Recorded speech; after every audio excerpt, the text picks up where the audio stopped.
Assalamualaikum warahmatullahi wabarakatuh. Saya Nanda Sasrarianti. Di sini saya ingin menjelaskan teori tentang kognitivisme, James and Bright. Kognitif itu kata yang berasal dari kata Latin, yaitu cogitar, yang berarti itu berpikir. Jadi kognitif itu ada juga menurut KBBI. Dia itu segala sesuatu yang berhubungan atau melibatkan kognisi atau yang berdasarkan faktual empiris. Jadi teori psikologi kognitif itu adalah penting dari sains kognitif yang telah memberi kontribusi yang sangat berarti dalam perkembangan psikologi belajar. Selain itu, kognitif itu punya ciri-ciri utamanya. Yang pertama, mementingkan apa yang ada dalam diri individu itu sendiri. Terus yang kedua, mementingkan keseluruhan daripada bagian-bagian kecil. Terus yang ketiga, mementingkan peranan pengetahuan atau kognitif.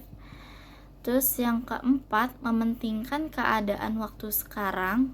Dan terakhir, mementingkan perwujudan struktur kognitif. Yang kedua, bahas tokoh dari kognitif ini, yaitu Robert M. James. Ini lahir pada tahun 1916, di mana ia itu seorang ahli psikologi pendidikan yang sudah berhasil mengembangkan suatu pendekatan tentang psikologi. Salah satunya itu teori pembelajaran yang didasarkan pada model pemrosesan informasi. Teori kognitif juga menurut beliau teori belajar yang lebih mementingkan proses belajarnya daripada mementingkan hasil belajarnya. Jadi belajar itu seperangkat proses yang bersifat internal bagi setiap individu sebagai hasil transformasi rangsangan yang berasal dari peristiwa eksternal di lingkungan individu yang bersangkutan. Terus juga belajar itu tidak dapat didefinisikan secara sederhana karena belajar itu kompleks.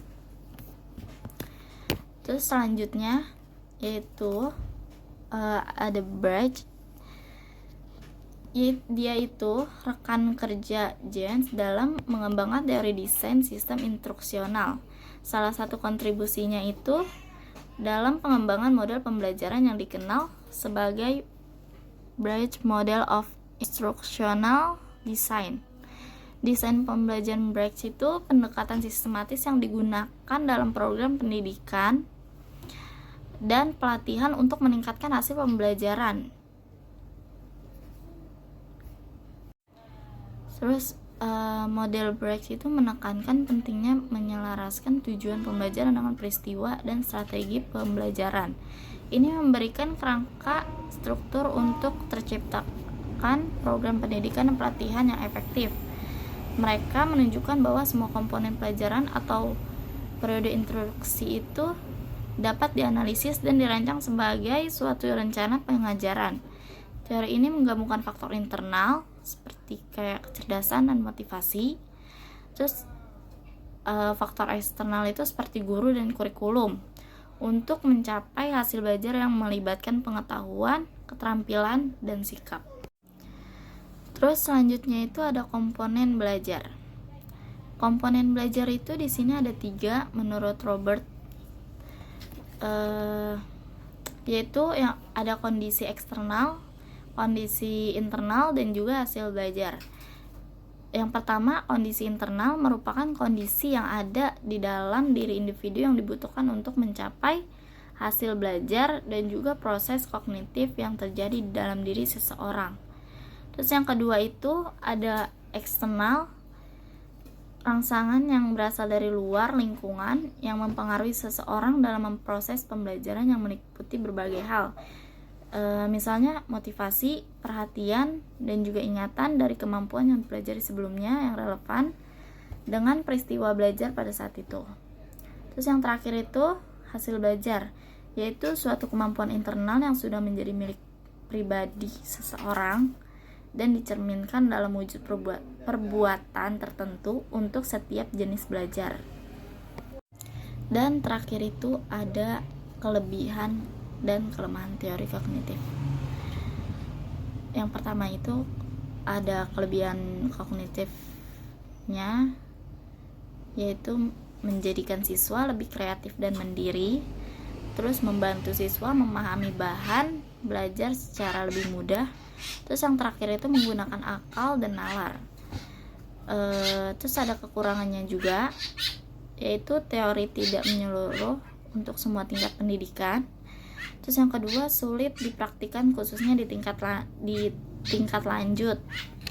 Terus yang ketiga, ada beberapa prinsip seperti inteligensi sulit dipahami dan pemahamannya itu masih belum tuntas.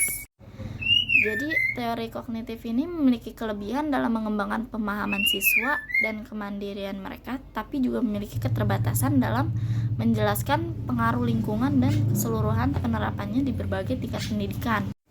Jadi kesimpulannya itu, teori kognitif menurut Robert yaitu teori belajar yang lebih mementingkan proses belajar daripada hasil belajarnya.